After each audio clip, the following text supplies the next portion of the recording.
अस्सलाम वालेकुम वरहमतुल्लाहि वबरकातुहू। नाउ बच्चों, लास्ट लेक्चर में किसी को कोई डाउट है क्या? एहतशाम, आवाज आ रही है कि बेटा प्रॉपरली सही तरीके से आवाज आ रही है आपको?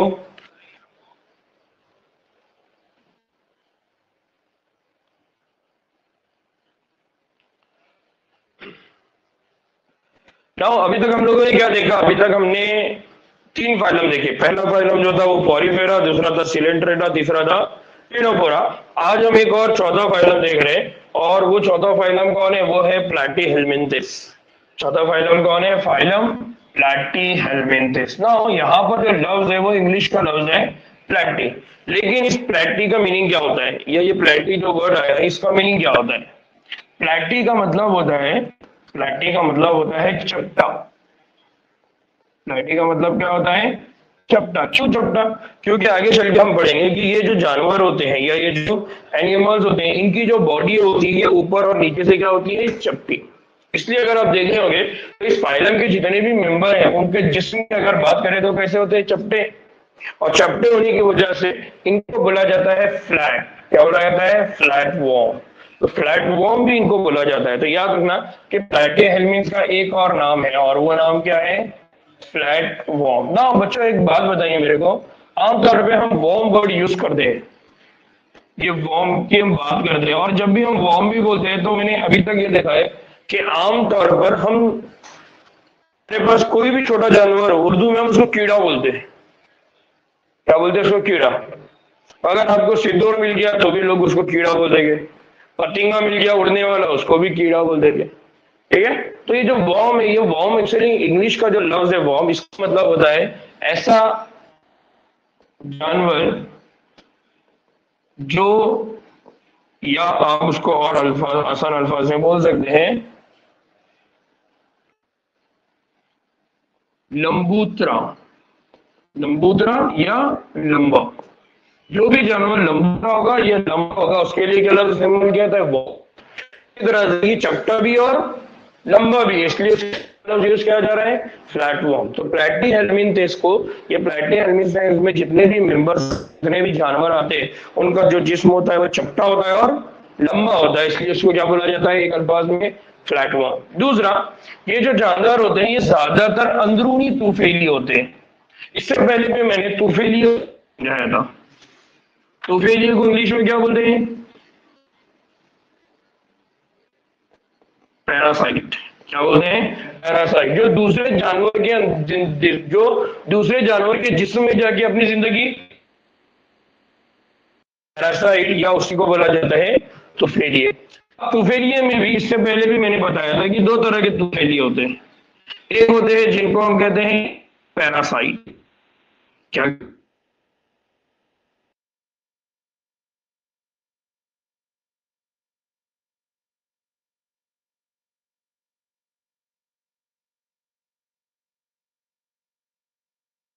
तूफेलिया और बैरूनी तूफेलिए। तो जो अंदरूनी तूफेलिए होते हैं वो क्या करते हैं? अंदरूनी तूफेलिए हमेशा जानवर के जिस्म में रहेंगे या जानदार के जिस्म के अंदर रहेंगे, और जो बैरूनी तूफेलिए या एक्टोडर्म है वो जानदार के जिस्म के बाहर रहेंगे, उनको बोला जाता है एक्टोपैरासाइट। तो आमतौर पे जो प्लैटीहेलमिन्थ है या फ्लैट वॉर्म है वो अंदरूनी तूफेलिए, यानी जानवरों के अंदर तूफेलिए होते हैं। यानी कौन से ऐसे जानदार है जिनके जिस्म के अंदर जाके, उनमें सबसे पहला है जानवर, और जानवरों में भी कौन है? इंसान।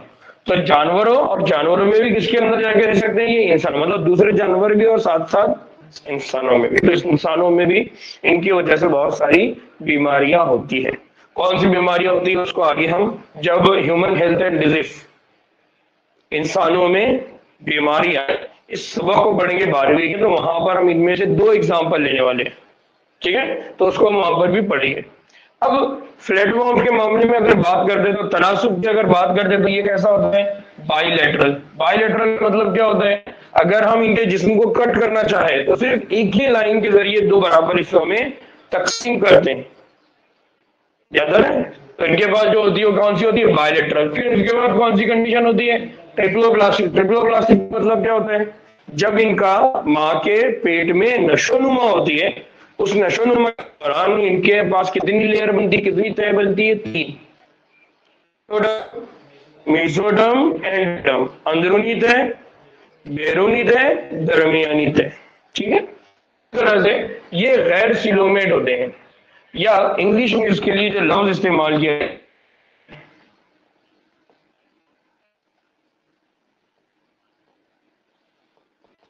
गैर सिलोमेट, या हम कह रहे हैं कि अंदरूनी कहवा जो होता है वो गायब होता है। तो यहाँ पर जब गैर सीलोमेट बोलते हैं तो उसके लिए इंग्लिश में लफ्ज इस्तेमाल करते हैं असीलोमेट। क्या लफ्ज इस्तेमाल करते हैं इंग्लिश का, असीलोमेट। मैंने इससे पहले भी बोला कि ये जो अंदरूनी कहवा है, ये सीलोम है, इस सीलोम की बुनियाद पे 3 कैटेगरी है, असीलोमेट, सीलोमेट, सीलोमेट। असीलोमेट मतलब जिनके अंदर जिस्मी कहवा नहीं है, सीडोसेलोमेट जहां पर जिस्मी कहवा तो है लेकिन वो किससे बना हुआ है, गुच्छे से, और तीसरा सीलोमेट जहां पर लेयर बनी हुई है, क्या होता है ना, तह बनी हुई होती है। तो मेसोडर्म जाती है और एक लेयर बनाती है अंदरूनी तह के ऊपर, बैरूनी तह के ऊपर। ठीक, अब इनमें जो सतह की बात करते हैं, हम सतह की बात करते हैं, सतह की तरतीब कौन सी होती है, उज़वी। हमने कहा था कि आमतौर पे जानवरों में तरतीब होती है, एक जो होती है वो होती है खलवी सतह की तरतीब, दूसरी होती है बाफ्ती सतह की तरतीब, तीसरी होती है उज़वी। कौन सी होती है, उज़वी सतह की तरतीब, और चौथी जो होती है वो होती है उज़वी निजाम। ठीक है, ये 4 बातें आपने याद रखना है। तो इन चारों में से कौन सी वाली प्लेटिहेल्मिन्थस के पास है, उज़वी, यानी इसमें सिर्फ छोटे छोटे अज़्ज़ू है। यहाँ पर बाफ और सेलुलर और बाफ्ती वाली, इनमें से 3 पहले के पहले में हमने देखे उज़वी। अब के बाद निजाम, उज़ू का मतलब गलत उज़ू है, किडनी है, अगर एक एक उज़ू है उसको बोला जाएगा उज़वी निजाम ना। ये बहुत इंपॉर्टेंट है, क्या पैरासाइट क्यों बोल रहे हैं हम इनको, तोफेली क्यों बोल, अगर ये तोफेली है, पैरासाइट है, तो इनके जिस्म में ऐसी क्या तब्दीली हो जाती है जिसकी वजह से इनको पैरासाइट बोला जाता है ना। इनके जिस्म के अंदर 2 इंपॉर्टेंट ऑर्गन होते हैं, वजह से इनको बोला जाता है तोफेलिया। इनके जिस्म में 2 तरह के पार्ट्स बनते हैं जिसकी वजह से बोला जाता है क्या, एक कि ये जो तोफेलिया होते हैं या जो पैरासाइट होते हैं, इनमें एक ऑर्गन बनता है जिसको बोला जाता है हुक, और दूसरा बोला जाता है सकर। एक क्या बनता है, हुक, और दूसरा होता है सकर। ठीक है, हुक का मतलब क्या होता है, हुक का मतलब होता है चिपकना, ठीक है, और चूसना।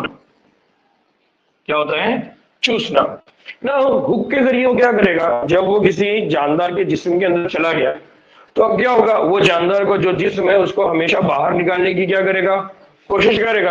आपके जिस्म कांटा घुस जाए तो आप क्या करेंगे, उसको निकाल के फेंक देते हैं। तो वैसे ही जब किसी जानदार के जिस्म में ये पैरासाइट जाएगा तो वो क्या करेगा, वो जानदार इस पैरासाइट को अपने जिस्म से बाहर निकालने की कोशिश करेगा, लेकिन इसको तो बाहर जाना नहीं है। तो ये क्या करेगा, ये अपने जिस्म के अंदर कुछ नाखून जैसे अज़ू बना देगा, और उसके जरिए वो क्या करेगा, उसके जिस्म के अंदर क्या करेगा, चिपक के बैठ जाएगा। उसको क्या बोला जाता है, हुक। दूसरा होता है सकर। सकर क्यों होगा, क्योंकि जब ये किसी दूसरे जानदार के जिस्म में है तो अब इसको खाने की जरूरत रहेगी, लेकिन अब इसको खाने की जो जरूरत है ये वहां से खाना लेगा नहीं। क्यों नहीं लेगा, क्योंकि जिस जानदार के जिस्म में वो बैठा हुआ है, वो जानदार जो भी खाना खाएगा वो खाना ऑलरेडी क्या हो चुका होगा, हजम, डाइजेस्ट, ब्रेकडाउन हो गया होगा। तो इसका मतलब ये है कि अब इसको सिर्फ उस खाने को क्या करना पड़ेगा, चूसना पड़ेगा। तो उसके लिए उसके जिस्म में क्या बन जाता है, शक्कर। तो जो भी पैरासाइट होते हैं उनके जिस्म में 2 इंपॉर्टेंट अज़ू होते हैं, एक होता है हुक और दूसरा होता है सक्कर। हुक होता है चिपकने के लिए, सक्कर होता है चूसने के लिए। क्लियर? बात समझ में आई? ऑनलाइन वालों को क्या दिक्कत हो रही है?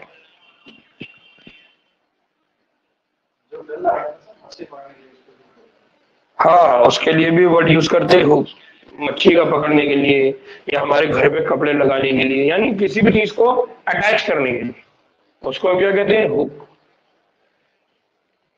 इवन हमारे शर्ट के ऊपर होते हैं हुक।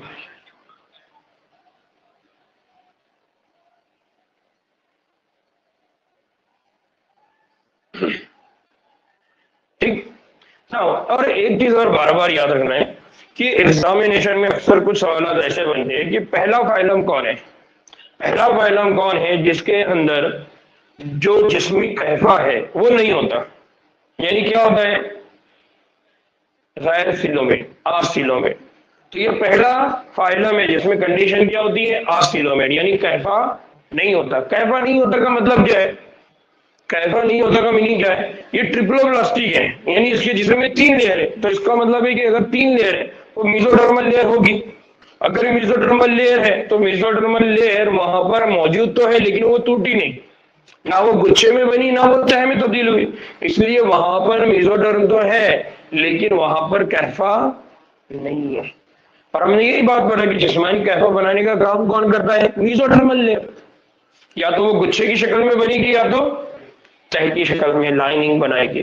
तो यहाँ पर याद रखना है कि प्लैटिहेल्मिन्थ वो फाइलम है जिसके अंदर आसिलोमेट कंडीशन होती है। एक फिर दूसरा कि ये पहला फाइलम है जिसके अंदर क्या बनते हैं? चिपकने वाले और चूसने वाले हुक है, सकर। ये पहला फाइलम है जो कौन है? तूफेलिए, जो दूसरे जानवरों के अंदर जाके अपनी जिंदगी गुजारेगा। इसका मतलब ये है कि कुछ बातें यहाँ पर ऐसी है जिसके लिए आपको लफ्ज इस्तेमाल करेगा, फर्स्ट फाइलम, फर्स्ट फाइलम, पहला फाइलम, पहला फाइलम, जिसमें ये होता है, ये होता है, ये होता है। तो जब आप एग्जाम की तैयारी करेंगे तो इस तरह से भी अपने आप से क्वेश्चन करिए। अब ये क्वेश्चन आप कब कर सकेंगे? जब आप इस पूरे सबक को पढ़ लेंगे। लेकिन अभी से हम धीरे धीरे जो चीजें मैं बता रहा हूँ उसको याद रखेंगे, ठीक है ना? अब ये सकत की मदद से क्या करता है? गिज़ा को क्या करता है? बराह रास्त जो मेजबान है यानी जो होस्ट है वहां से क्या कर लेता है? हासिल।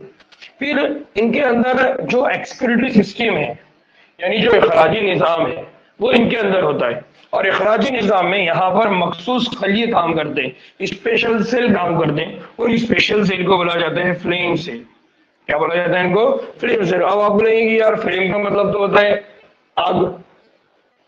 फ्लेम का मतलब क्या होता है? आग। तो यहाँ पर ये जो सेल आपको दिखाई दे रहे थे कि मैंने डायग्राम ऐड किया ताकि बात समझ में आए कि ये जो खलिए है ये खलिए ऐसे दिखाई देते हैं जैसे आग लगी है, इसलिए इनका नाम क्या रख दिया गया? Flame cell. ये फ्लेम सेल क्या काम करते हैं? ये फ्लेम सेल दो काम करते हैं। एक ये काम करते हैं ऑस्मो रेगुलेशन। ऑस्मो रेगुलेशन का मतलब क्या होता है? ऑस्मो रेगुलेशन का मतलब ये होता है कि ये जिस्म के अंदर पानी की मिकदार, जिस्म के अंदर पानी की मिकदार को क्या करते हैं? पानी की मिकदार को मेंटेन करना। मेंटेन करना मतलब हाँ, बढ़ाते नहीं।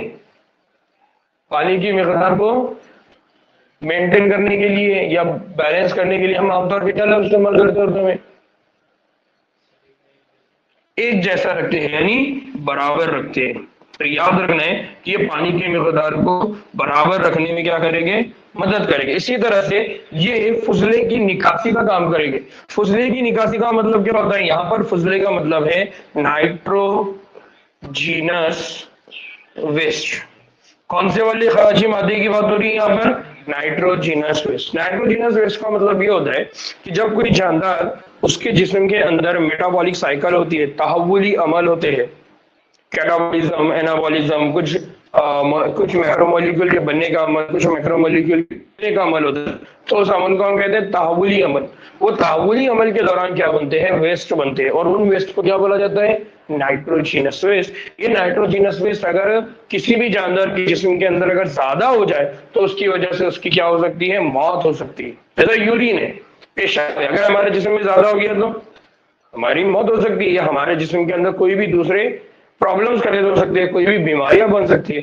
वैसे ही नाइट्रोजनस वेस्ट इनके जिस्म से अगर बाहर नहीं जाएगी तो इनको नुकसान होगा। इसलिए यहाँ पर इनके जिस्म के नाइट्रोजनस वेस्ट को, एक्सक्रीटरी प्रोडक्ट को बाहर निकालने का काम कौन करते हैं? फ्लेम सेल करते हैं, फ्लेम खलीए करते हैं। तो याद रखना इनके जिस्म में एक स्पेशल साख्त है, एक मखसूस साख्त है जो अमल इस्तिखराज में काम करती है। कौन से अमल में काम करती है? अमल इस्तिखराज। अमल इस्तिखराज को इंग्लिश में क्या कहते हैं?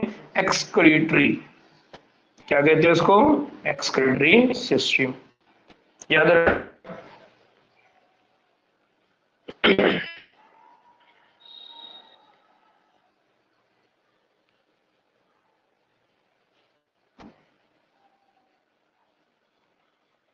ये वीडियो वहां पर भी अटक अटक के चल रही है, बराबर चल रही है ना? ठीक, देखते रहो थोड़ा सा, कहीं पर अगर वो अटकी तो मेरे को बता दो ना। उसके बाद अब इनमें एक जो सबसे इंपॉर्टेंट खासियत है प्रायोरिटी हेलमेट टेस्ट में, वो क्या है कि इनके पास जीन्स जो होते हैं वो अलग अलग, जीन्स जो होते हैं वो अलग अलग नहीं होते। जीन्स अलग अलग नहीं होते का मतलब क्या है? जीन्स अलग नहीं होते का मतलब ये है कि इनमें नर और मादा, मेल और फीमेल अलग नहीं होते। कल भी हमने बात किए थे कि ऐसे जानदार जिनके अंदर दोनों भी तौलीद यूज हो, नर तौलीद मादा तौलीद यूज हो, एक ही जानदार के अंदर हो, तो उसके लिए हमने एक लफ्ज पढ़ा था, वो क्या था? हर्माफ्रोडाइट। कौन सा लफ्ज था? हर्माफ्रोडाइट। याद आ रहा है? याद रखना है कि इनके जिस्म में अलग अलग जो जीन्स होते हैं वो अलग अलग। फिर 12 करते थे, इनके पास जो 12 होती है वो कैसी होती है? अंदरूनी। तो इसीलिए हम एक लफ्ज इस्तेमाल किया था इंग्लिश का, उसको क्या बोला जाता है? इंटरनल। क्या बोला जाता है? Internal fertilization. यहाँ पर अमल होता है वो कौन सा है? Internal fertilisation. देन अफजाइश की अगर हम बात करते हैं, इनके पास क्या होते हैं? लाते के मुख्तलिफ दर्जात होते हैं। अब जब हम इस तरह की बात करते हैं तो हमने कहा था कि अफजाइश दो तरीके से होती है ना? कल हमने दो लफ्ज इस्तेमाल किए थे, एक कहा था डायरेक्ट अफजाइश यानी डायरेक्ट डेवलपमेंट। अफजाइश के लिए जो इंग्लिश का लफ्ज है वो है डेवलपमेंट। तो अफजाइश डायरेक्ट भी हो सकती है और इनडायरेक्ट। डायरेक्ट अगर होती है तो हम कहते हैं बराहे बराहे रास्त या रास्त, और इनडायरेक्ट में कैसी होती है? बिल बिल रास्त, या हम कहते हैं कि कल हम इस्तेमाल कर रहे थे गैर रास्त। ठीक है, तो याद रखना है कि बिल रास्त होगी या गैर रास्त होगी। फिर इनके पास कुछ अफराद है यानी कुछ मेंबर्स है, कुछ एरिया। प्लान एरिया की अगर हम बात करते हैं तो उसके अंदर होती है रीजनरेशन पावर। क्या होती है? रीजनरेशन। रीजनरेशन का मतलब क्या होता है? रीजनरेशन अंदर क्या करता है? अपने आप को दोबारा बना सकता है। जैसे फॉर एग्जांपल मैंने यहाँ पर लिखा है कि ये जो एग्जांपल है, ये एग्जांपल किसकी है? प्लानेरिया।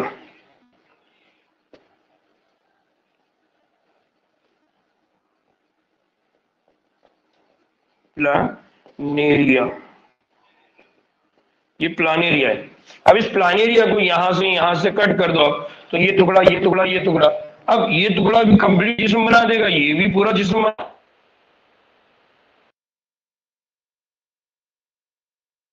कि वो अपने जिस्म को यानी टुकड़े से पूरा कंप्लीट जिस्म अगर वो बनाता है तो उसको क्या बोला जाता है? रीजनरेशन। री का मतलब होता है दोबारा, जनरेशन मतलब बनाना।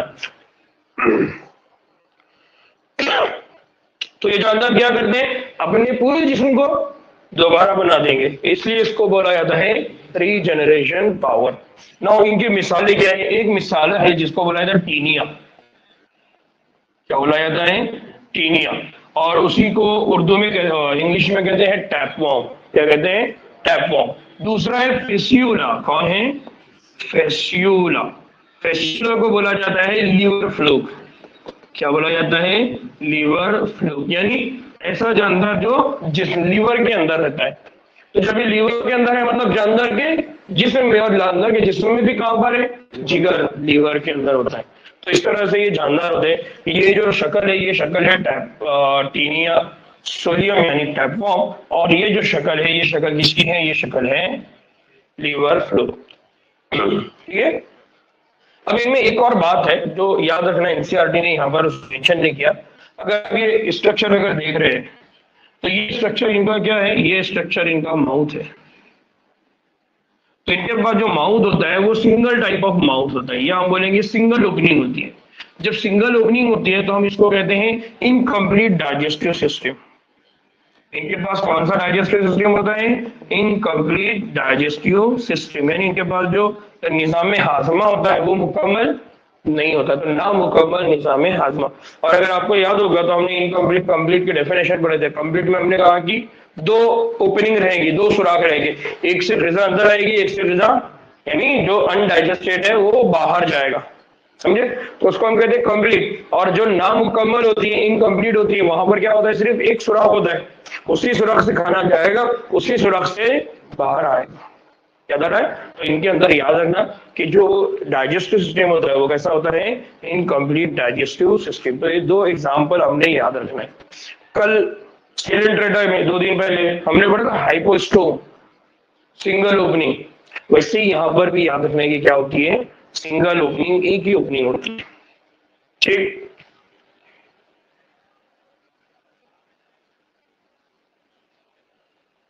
ऑनलाइन वालों में किसी को कोई डाउट है?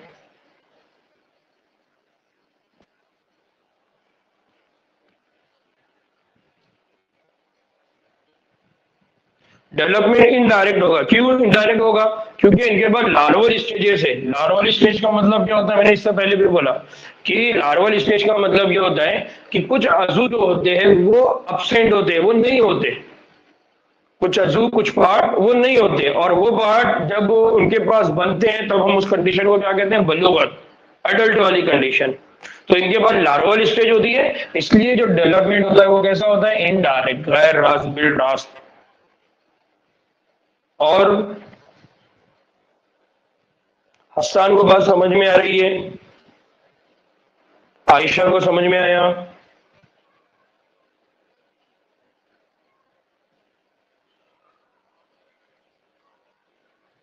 हस्सान, आयशा, बेटा आप लोगों के रिप्लाई नहीं आ रहे।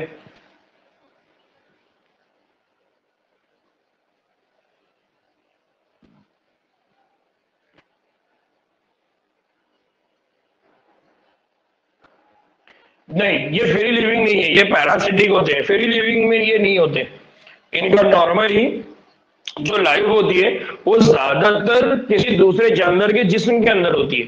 तो इसीलिए हमने कहा कि ये मोस्टली कैसे होते हैं, पैरासाइट। अगर ये पैरासिटिक नहीं होते तो इनकी लाइफ क्या होती, फ्री। तो जो प्लेटी एनिमल्स होते हैं आमतौर पे बहुत कम लाइफ का वक्त ऐसा होता है जिसमें वो फ्री लिविंग होते हैं, आमतौर पे वो पैरासिटिक होते हैं।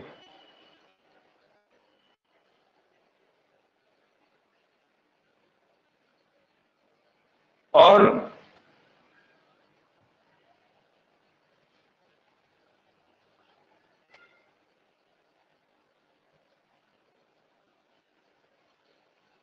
ठीक है ना। अब उसके बाद हम बात कर रहे हैं एक और फाइलम जिसको कहा जाता है एश हेलमिंथिस। क्या बोला जाता है इसको, एश हेलमिंथिस। नो, फाइलम एश हेलमिंथिस, या यहाँ पर देखिए, यहाँ पर क्या लिखा हुआ है, एस के हेलमिंथिस। तो कुछ जगह पे उसको एश भी पढ़ते हैं और कुछ जगह पे एस के भी पढ़ते हैं। ठीक है ना। अब अगर ये जो जानदार है, इन जानदार को अगर हम देखेंगे तो इनका जो जिस्म होता है उसका अगर क्रॉस सेक्शन को काटा जाए, उसको अगर कट किया जाए, तो कट करने के बाद उसके अंदर क्या दिखाई देते हैं, दायरेदार साख्तें दिखाई देती है, यानी गोल गोल साख्तें दिखाई देती है। और गोल गोल साख्त होने की वजह से इनके लिए लफ्ज जो इस्तेमाल किया जा रहा है वो है राउंड वॉक। क्या बोला जाता है इनको, राउंड वॉक। तो जो एश हेलमिंथेस होते हैं, एश हेलमिंथेस के लिए एक और लफ्ज इस्तेमाल किया जाता है वो है राउंड वॉक, क्योंकि इनका जो जिस्म होता है वो अंदरूनी तौर पर कि उसके अंदर क्या दिखाई देती है, दायरे गोल गोल दिखाई देता है। जैसे हमने कहा ना प्लेटी एलिमेंट, प्लेटी एलिमेंट का जो जिस्म है वो चपटा होता है, फ्लैट होता है। वैसे एश एलिमेंट का जो जिस्म है वो गोल होता है, दायरे नुमा होता है। ठीक है ना। ये जो होते हैं ये आजादाना जिंदगी बसर करते हैं। आजादाना जिंदगी बसर करने का मतलब ये हो गया कि ये कौन होते हैं, फ्री फ्री लिविंग होते हैं, आजादाना जिंदगी गुजारते हैं। लेकिन साथ ही साथ ये पैरासिटिक भी होते हैं। कैसे होते हैं, पैरासिटिक। और पैरासिटिक का मतलब कैसा होता है, तूफेलिए। कैसे होते हैं? तूफेलिए। तो याद रखना है कि ये असाधारण जिंदगी गुजारेंगे जहां पर ये आबी यानी पानी में भी रहेंगे और जमीन पे भी। फिर ये पौधों के लिए भी और जानवरों के लिए भी क्या होते हैं? तूफेलिए। यानी इससे पहले अगर हमने प्लेटिहेल्मिन्थ की बात की तो प्लेटिहेल्मिन्थ में हमने बोला कि वो तूफेलिए सिर्फ जानवरों के लिए, लेकिन एशेल्मिन्थ की केस में हम ये कह रहे हैं कि ये तूफेलिए है पौधों के लिए भी। पौधों के लिए तूफेलिए का मतलब ये कि ये पौधों के अंदर जाके जिंदगी गुजारेंगे। जानवरों के लिए तूफेलिए मतलब जानवरों के अंदर जाके जिंदगी गुजारेंगे। नाउ अब इनकी बात अगर करते हैं तो ये पहला फाइलम है जिसके अंदर हमको क्या देखने को मिलती है? पहला फाइलम है जिसके अंदर हमको देखने को मिलती है उज़्वी निजाम की सतह की तरतीब। यानी हमको इनके अंदर क्या देखने को मिलता है? इनके अंदर हमको देखने को मिलता है organ system level of organization. तो इनके अंदर हमको क्या देखने को मिलता है? Organ system level of organization. यानी इनके पास क्या होता है? उज़्वी निजाम। उज़्वी निजाम का मतलब क्या है? इनके अंदर रहेगा मुंह, इनके अंदर रहेगा pharynx, oesophagus, stomach, intestine, digestive system. Lungs की बात करेंगे तो ट्रैकिया, ट्यूब, फिर लंग्स। इसी तरह से सर्कुलेटरी सिस्टम की बात करें तो दिल, खून और खून की नालियां। तो इस तरह से इनके पास एक पूरा सिस्टम रहेगा, पूरा निजाम रहेगा, इसलिए उसको क्या बोला जाता है? इनके पास क्या होता है? उज़्वी निजाम की तरतीब। फिर इनके पास तवाज़ुन की या तवाज़ुन के बाद हम तनासुब की अगर बात करें तो क्या होता है? बाइलेटरल। यानी अगर आप इनके जिस्म के ऊपर इस तरह से एक लाइन बनाते हैं तो लाइन बनाने पर इनका जो जिस्म है वो क्या हो जाएगा? दो बराबर हिस्सों में तकसीम होगा। दो बराबर हिस्सों का मतलब क्या है? अगर इधर एक आंख है तो इधर भी एक आंख रहेगी। समझ में आया? इधर जिस्म का कुछ हिस्सा है तो बराबर भी इधर रहेगा। अगर ऐसा कट करते हैं तो ये ना बराबर होंगे। ना बराबर किस बुनियाद पे बोल रहे हैं? कि सारी आंखें इधर आ गई और इधर कुछ भी नहीं है। तो इस तरह से हम ये कहते हैं कि इनके अंदर अगर आप एक ही डायरेक्शन में अगर लाइन खींचते हैं तो दो बराबर हिस्से बनते हैं। Only one line can divide the body into two equal parts. सिर्फ एक ही लाइन है जो जिस्म को दो बराबर के हिस्सों में तकसीम कर सकती है, इसलिए इनको हम क्या कहते हैं? Bilateral symmetry. और अगर कोई भी लाइन हो किसी भी डायरेक्शन में खींचो, कोई भी लाइन हो किसी भी डायरेक्शन में खींचो, वो जिस्म को अगर दो बराबर हिस्सों में तकसीम करती है तब हम कहते हैं रेडियल। क्या कहते हैं हम? रेडियल, गोल, सर्कुलर, दायरानुमा। ठीक है ना? उसके बाद है इनके पास कंडीशन क्या होती है? ट्रिप्लोब्लास्टिक। ट्रिप्लोब्लास्टिक मतलब इनके पास कितनी लेयर होती है? तीन। एक रहेगी एक्टोडर्म, एंडोडर्म और मेसोडर्म। फिर एक और बात, ये सीडोसिलुमेट होते हैं। सीडोसिलुमेट का मीनिंग मैंने ऑलरेडी बताया है। सीडोसिलुमेट का मतलब क्या होता है? सीडोसिलुमेट इसका मतलब ये है कि इनके पास जो जिस्मानी कहफा रहेगा वो पूरी तरह से रहेगा क्या? नहीं, जिस्मानी कहफा पूरी तरह से नहीं रहेगा, लेकिन हमको लगेगा कि पूरा है। यानी सीडो, सीडो का मतलब क्या होता है? झूठ। सीडो का मतलब क्या होता है? जो वो दिखने को तो लग रहा है पूरा, लेकिन एक्चुअली वो पूरा नहीं है, इसलिए उसके लिए लफ्ज क्या यूज किया जाता है? सीडो। और हम ये कहते हैं कि जब भी जिस्मानी कैफा बनेगा, इस जिस्मानी कैफे में क्या रहेगा? जो दरमियानी तय है। दरमियानी तय का मतलब कौन है? मीजोडर्म। उस मीजोडर्म के वहां पर क्या मौजूद रहेंगे? गुच्छे। ठीक है ना? ये बेसिक प्रॉपर्टीज थी जो आमतौर पे हम हर जानवर के अंदर देख रहे हैं कि उसका हैबिटेट क्या है, उसकी लेवल ऑफ ऑर्गेनाइजेशन क्या है, उसके अंदर तनासुब यानी सिमेट्री क्या है, उसके अंदर जर्म लेयर यानी ट्रिप्लोब्लास्टिक है या ट्रिप्लोब्लास्टिक है, उसके अंदर सेगमेंटेशन, उसके अंदर नोटोकॉर्ड। ये आज 6 बातें हम बार बार रिपीट करें तो 6 बातों में से 4 बातें तो हम पढ़ चुके। अब 2 बातें एक है सेगमेंटेशन। सेगमेंटेशन, तो सेगमेंटेशन इनके पास सेगमेंटेशन जो होता है वो गैर मौजूद होता है, यानी इनकी बॉडी के अंदर कोई सेगमेंटेशन, छोटे छोटे टुकड़े नहीं है। दूसरा नोटोकॉर्ड। नोटोकॉर्ड मतलब जो रॉड लाइक स्ट्रक्चर है वो भी इनके पास क्या होती है?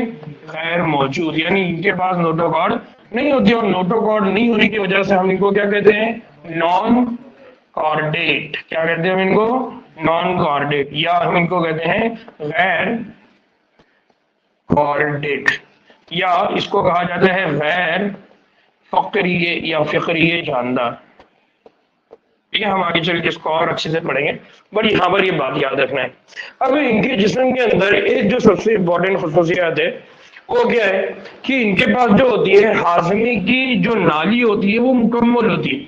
इसका मतलब इनके पास जो डाइजेस्टिव सिस्टम है वो कौन सा वाला है, कंप्लीट। और कंप्लीटेड डाइजेस्टिव सिस्टम अगर होता है तो हम कहते हैं कि एक होता है मुंह और एक जो सिरा होता है इसको कहते हैं मुबर्रस।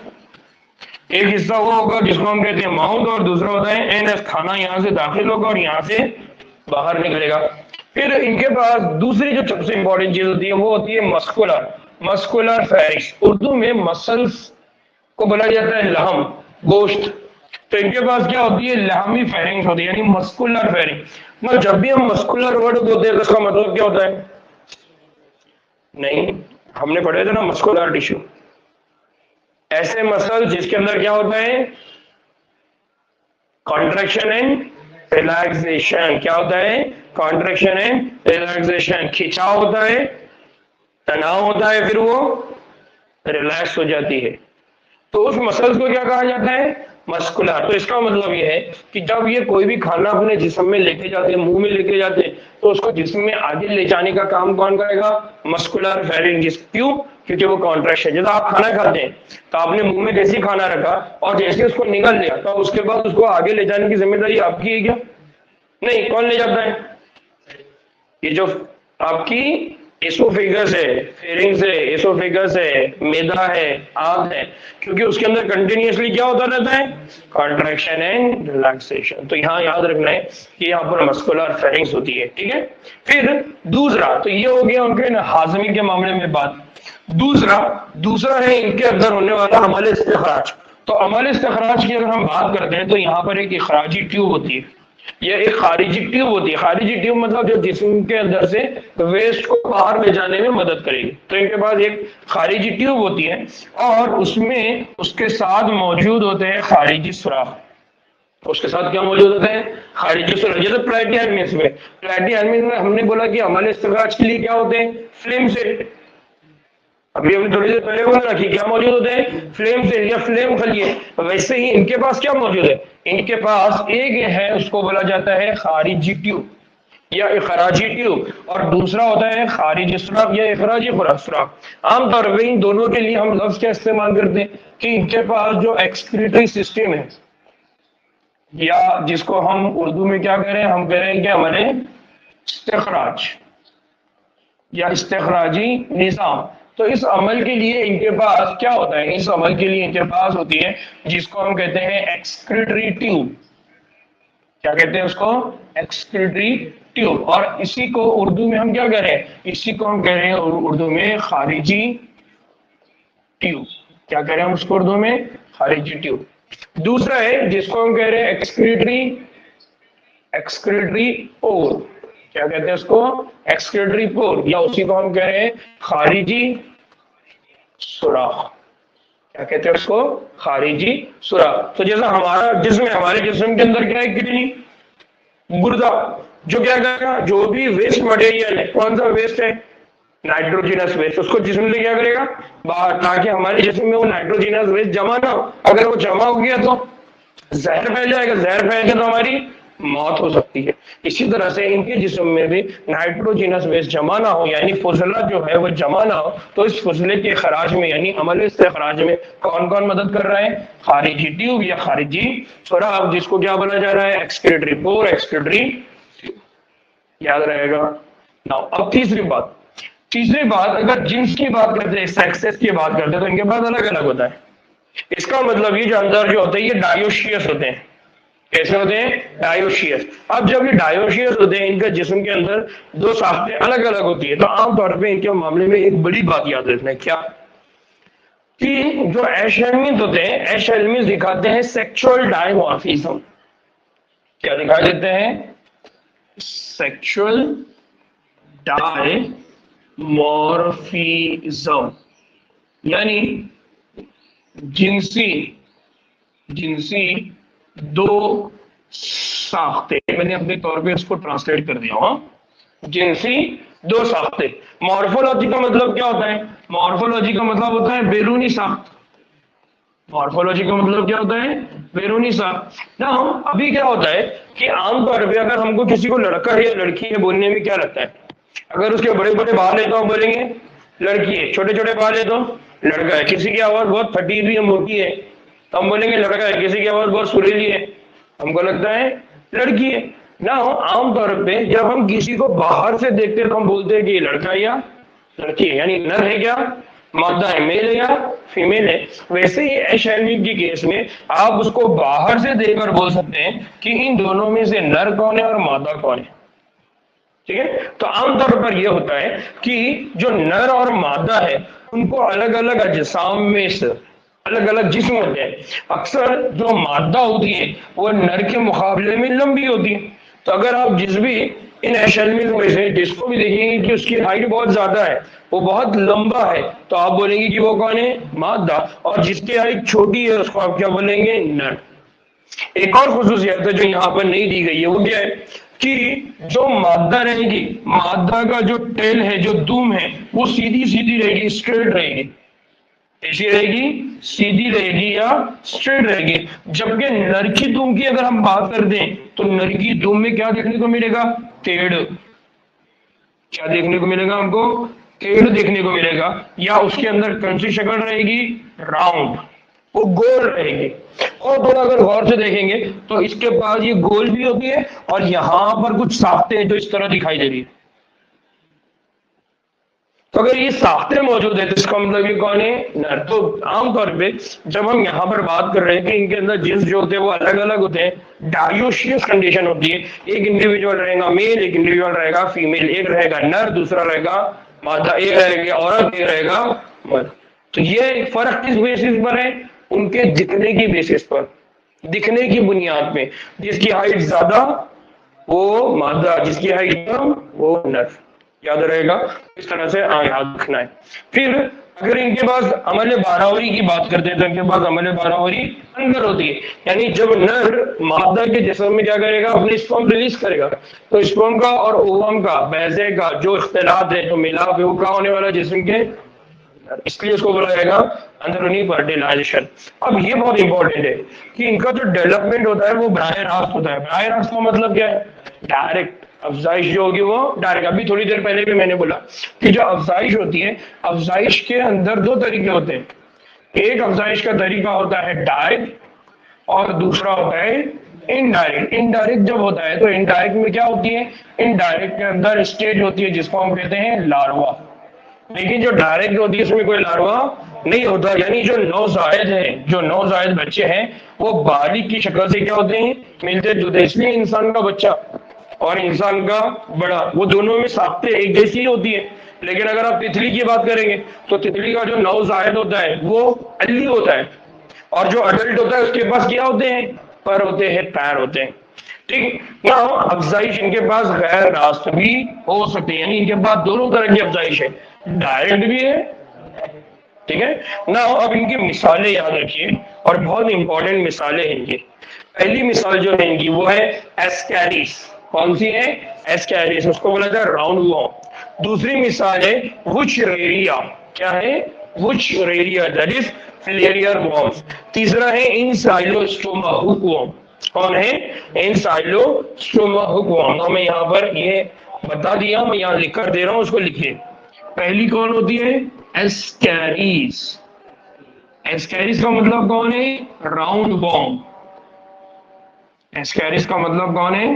Round warm. दूसरा होता है वुचरेरिया। कौन है? वुचरेरिया। वुचरेरिया का मतलब कौन है? वुचरेरिया का मतलब होता है फिलेरियल। फिलेरियल वो। और तीसरा है एनसाइलोस्टोमा। एनसाइलोस्टोमा का मतलब कौन होता है? हुकवॉर्म। ठीक है, तो ये तीन नाम अपने अच्छी तरह से यहाँ पर याद रखना है। और आमतौर पर एग्जाम में यहाँ से बहुत सारे क्वेश्चन आते हैं। क्या पूछा जाता है कि पहला फाइलम जिसमें सीलोसिलोमेट कंडीशन होती है, पहला फाइलम जिसमें कंप्लीट डाइजेस्टिव सिस्टम होता है, पहला फाइलम जिसके अंदर एक्सक्रीटरी ऑर्गन होता है, यानी एक्सक्रीटरी इस्तेखराजी निजाम होता है। तो इस तरह से याद रखना है, पहला पहला पहला, इस तरह के क्वेश्चन बहुत सारे हैं। और दूसरा, यहाँ से एग्जाम्पल पूछी जाती है, इसलिए इसको याद रखना है। और प्लस जो इंसानी बीमारियों वाला जो सबक है 12वीं का, वहां पर इनमें से एक जो बीमारी है एस्केरी से, और एक बीमारी जो फिलेरियर वर्म से होने वाली होती है, जिसको हम हत्तुनिया बोलते हैं, जहां पर किसी इंसान का जिस्म का जो पैर है वो हत्ती की तरह हो जाता है। ठीक है, चलिए दुआ में याद रखिए, इंशाअल्लाह नमाज के बाद दोबारा लेक्चर ज्वाइन करिए। ठीक, अस्सलाम वालेकुम रहमतुल्लाहि व बरकातहू।